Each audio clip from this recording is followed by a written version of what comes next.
Hi, Joe Bergeron, Association of Vermont Credit Unions here, and we are here today with Commissioner Michael Pieciak, who is a newly appointed Commissioner of the Vermont Department of Financial Regulation, appointed recently by Governor Peter Shumlin. And it's great to have you with us today, Mike. We really appreciate you coming in to talk with us and let our viewers learn about you and meet you for the first time. Yeah, no, thank you, Joe. I really appreciate the opportunity to talk to your members. It's a great opportunity to get the word out about DFR and introduce myself to the membership, so I'm very appreciative of that and looking forward to it. Well, we really appreciate taking time out of your schedule to come in here and do this. Yeah, of course. So your appointment's pretty recent. It's been like weeks, not months. Yeah, right? That's right. That's exactly right. I was appointed at the beginning of July. It's been a busy 5 or 6 weeks since then. There's been a lot on our plate at DFR, a lot of important issues that we're working on in all subject matter areas. Credit union issues, banking issues, insurance issues, securities issues, and that's taken, of course, a lot of my time and attention. And then, of course, it's also equally important to get out and meet with our regulated entities, to meet with our credit unions, to meet with the associations, our domestic insurers. It's an important part of the way we regulate is to make sure there's open communication between the department and the entities that we regulate. With that open communication and open dialogue, we are able to develop a relationship, able to develop trust, both between both on the regulated entity side and on the department side. So when there is an issue and someone comes to us and asks us a question, it's not the first time that we're meeting. We're familiar with the other side. We have a relationship. We understand their business. And it puts us in a much better place to address what the issue is. So It's been an important part of the first 5 or 6 weeks for me, and this in particular here is an excellent opportunity to get to introduce myself to your members and for them to learn a little bit about me and a little bit more about the department. Good, good. Sounds like you're off to a great start and settling in and yeah. everything. That's good. So although you're new to the commissioner's desk, you're not new to the department. You've had some history there. Yeah, that's exactly right. So I was, before being appointed commissioner, I was the deputy commissioner of the securities division for about 2.5 years. And in the securities division, when I came on board, we had a number of things that we focused on and initiatives that we were able to complete in the last 2.5 years. Not the least of which was an overhaul of our local investing regulations. So you're probably familiar that Ben & Jerry's is a Vermont company. Right, right. So Ben & Jerry's, first time that they raised outside funds publicly for their business was by conducting a Vermont-only public offering. So the offering was not available to New Hampshire, Massachusetts, New York residents, nobody else except Vermont residents. And there's a particular exemption here in Vermont that they're able to utilize to be able to do that. Ben & Jerry's was very successful with their launch. This was in the early 80s. They were trying to raise $750,000. They oversubscribed. I think at the time their offering was complete. It was something like 1 in 300 Vermont families owned a piece of Ben & Jerry's. It helped them expand and grow into the Waterbury facility, and the very next year they did a national public offering. So that local investment was really important, I believe, to their initial success, and other companies followed suit in the 80s. But when I came on board about 2.5 years ago, we hadn't seen very much activity in that space. I think we had 14 of these offerings in the previous 15 years.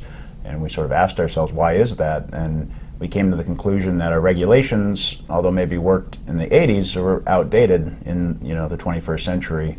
And secondarily, not a lot of businesses were familiar with this local investing option. So we fixed the first problem by substantively revising the regulations. They're really now the most progressive local investing regulations in the country. We went around the state and met with entrepreneurs, we met with business groups, we met with lawyers, accountants, informed them of this local option. And then in the last 2 years, we've had somewhere about 9 of these registered and exempt offerings with our department. So there's been a big uptick in this local investing community. Interest. It makes sense in Vermont. There's a buy local, grow local, eat local movement. Right. It only makes sense that it expands into the investing option as well. So we're excited about that and look forward to the continued success of businesses that seek to raise money locally. Sure, that's great. Vermont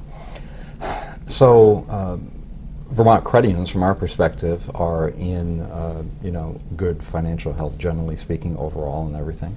And I guess I was just wondering, what your view is, from your new position, of financial services in Vermont overall, crossing all the sectors that you're having to touch right now? Yeah. Well, I think it's very important that Vermonters have access to financial services in their local community. Banks, credit unions, insurance agencies, all investment advisors and broker-dealers all see to that, and we have those financial folks in every corner of the state. The thing that's important from our perspective as a department is to make sure that we are there to answer any questions that regulated entities or the individuals that work for them have, that we have regulations that make sense for them, and that we also supervise the entities and the individuals to make sure that Vermonters are being well suited and well treated. And that's obviously a priority for us as well. In particular with credit unions, it's an interesting ecosystem here in Vermont because of the entities that we regulate. They're vastly different from a $680 million credit union to a $400,000 credit union and everything in between. Right. So that brings its own unique set of challenges and whatever, but it also provides some unique opportunities, I think, for Vermonters to get those types of services in their local community, and also this really enhances the financial service community generally. Right. You touched on financial services for consumers and financial protection and whatnot, and so I know the department in the past has put forth some efforts in the area of protecting consumers, not infringing on the types of things the Attorney General does, correct. but educational type things and whatnot, touching on fraud and scams and so on and so forth.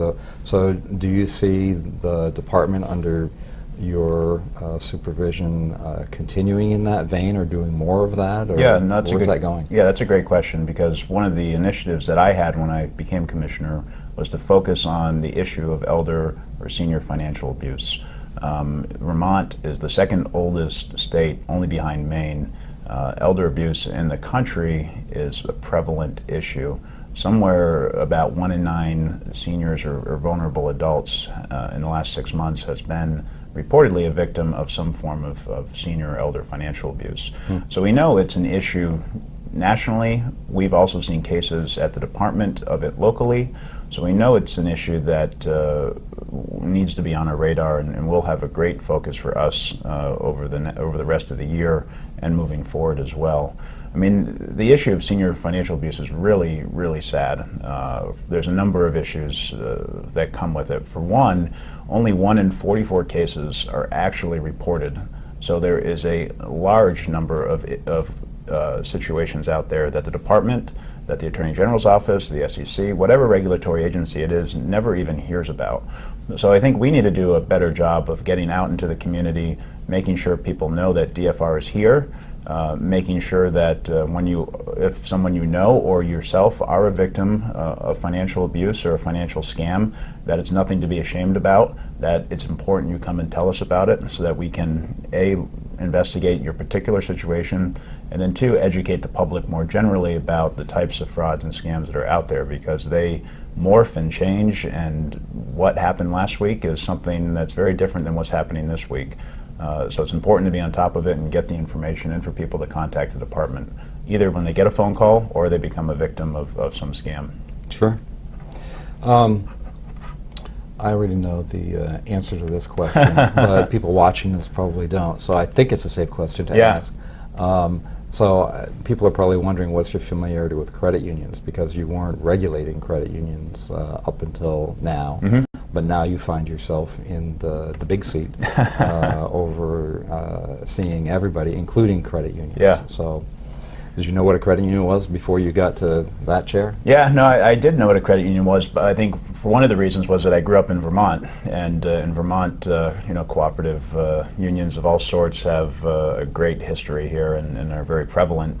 And particularly with credit unions, I mean, I was in a situation when I was younger and leaving for law school that I needed to get a loan, and if you can believe this, I was leaving for law school on the other side of the country. I had 3 days until I had to leave, and I hadn't yet bought a car. So within that 3-day period, I was able to go to my local credit union, secure a loan that was enabled me to buy the car and pack it and go off to law school. So going to law school is an important part of my career, so securing that loan from the credit union was an important piece of that too. They actually got me able to go there. Well, great. We're very pleased that you're a credit union member. I'm sure everyone's going to be excited to hear that. So that's wonderful.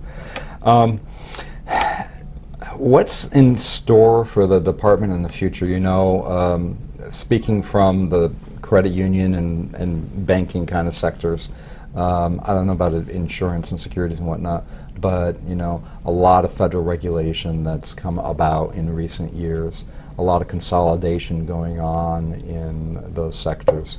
You know, Vermont's small already. Mm-hmm. What do you see happening to financial services, or the operators of financial services in Vermont, and then what effect does that have on your department? Yeah, well, I mean, I think one of the interesting things is that we've seen a decrease in traditional banks and credit unions, and we've seen an increase in other types of licenses at the department. And this isn't just a Vermont situation, this is happening all across the country. So that means something to the department. I mean, most of our complaints that come in are from other types of licensees with individual consumers. So that's obviously an issue and something that we're devoting resources to make sure that we're overseeing those other types of licenses with as much scrutiny and regulatory oversight as our banks and credit unions that are located here in Vermont. And the issue of consolidation, I mean, it is a difficult environment out there. Interest rates have been low for, you know, as long as probably you and I can remember. Right. You know, if they are increasing, it doesn't appear to be increasing at a very high rate. So the interest rate environment's been difficult. Consolidation has certainly been the trend nationally and also here in Vermont. So we'll see if that continues or not. And what I do hope that happens is, whether there's consolidation or not, is that people in all corners of Vermont are able to access financial services in the same or similar ways that they're doing now. Of course, you and I know that technology is becoming more and more prevalent all across the financial services sector. Some members of your credit unions will want to sit in their living room and deposit their check over their phone. Other members will want to physically get in the car, go down to the branch, deposit their check. And that's going to be a trick for all financial service providers, is balancing the technology and the overhead that comes with the technology and the regulations that surround the technology, and also making sure that they provide for the other part of their membership that want some of the more traditional financial services that they've been accustomed to and that have always been available. Great. Something that came to mind that I should have touched on in the very beginning, but it's more of a housekeeping kind of thing, and I didn't give you advance notice of this, so I hope that's okay. But you know, in the beginning, we said that you know, you're recently appointed by the governor, who's ending his term, isn't running to retain that office and whatnot, and so. What's the process for appointed positions, commissioners, and I believe deputy commissioners of all the different departments too, when there's a change in administration, which there definitely will be? And what happens, and how long do things go beyond the election before you know what's going to happen with new appointments and whatnot?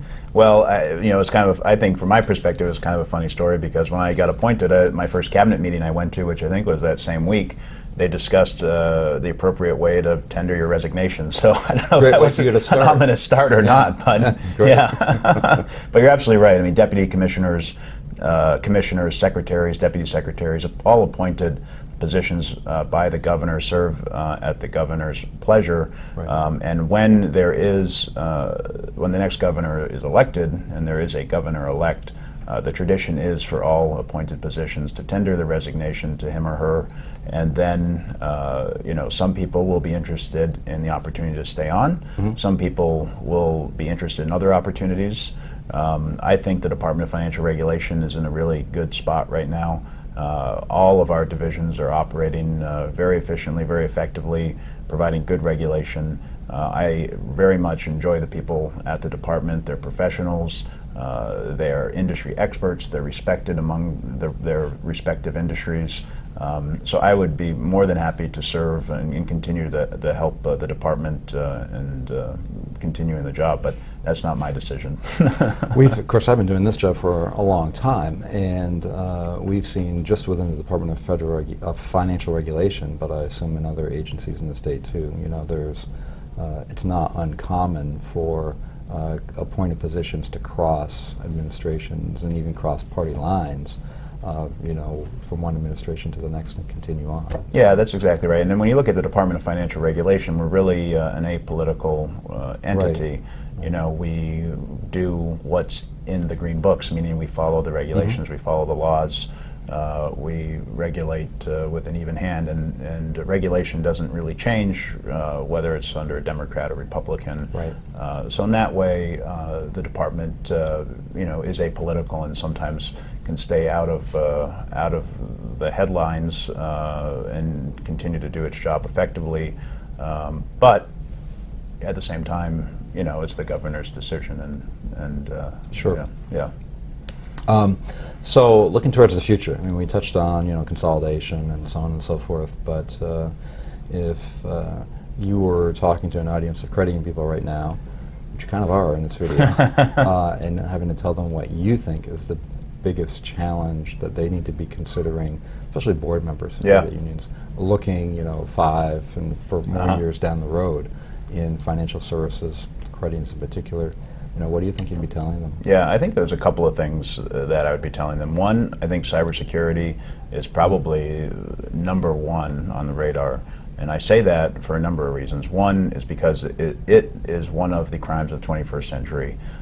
It has the ability to make any entity extraordinarily vulnerable. Particularly, we find that cybersecurity issues are with smaller businesses, right? Smaller businesses are much more likely to have a cyber attack, and that's because they're less likely to have sophisticated anti-fraud software and be able to have the resources to detect it and prevent it. So that is, of course, an issue that's high on the department's radar, and I think should be high on board members at your credit unions and across financial services. Just as an example, in July 1, we had new securities regulations that went into effect. And on the security side, for our state registered IAs, we now require them to have a cybersecurity plan. We don't say what that must be because there are one-person IA firms who will have a cybersecurity plan that is much different than a much larger state-based IA that has tens of millions of dollars under its management. And similarly, the department anticipates and expects credit unions and banks to have a cybersecurity plan similarly in place, and we don't mandate and dictate exactly what that is at this time. But it's something that board members should have, I think, high on their radar screen when they think about what resources to deploy and looking forward, because I don't think it's an issue that's going to get better. I think it's an issue that's going to become even more prevalent, even worse, unfortunately. Right. Another issue that is important for managers and also board members to consider, and this is not a sophisticated 21st century crime. This has been a crime probably from the day that anybody ever handed some money over to somebody else to put in the trust, which is the issue of embezzlement and internal controls. This again is not a credit union issue specifically. It can be an issue in any line of business, but making sure that there are internal controls in place that both protect employees, so employees aren't wrongfully suspected, and also protect the members and also protect the institution. So internal controls to prevent forms of fraud and embezzlement, I think, should also be high on board members' minds. And I think in Vermont we've had a lot of issues with that because of our nature as Vermonters. I think we're trusting. Right. I think we have a feeling that it can't happen here, it can't happen in my town, it can't happen on my street. And it unfortunately can, and it has, and it will. So having those controls in place protect the employees, protect the institution, protect the board. Definitely important. Yeah. So it's been great talking to you, Mike. Thanks very much. Congratulations on your appointment as commissioner. We're all real pleased to see that happen, and good luck to you with the new administration reappointment process. And sounds like you have good things in store for the department for a long time to come.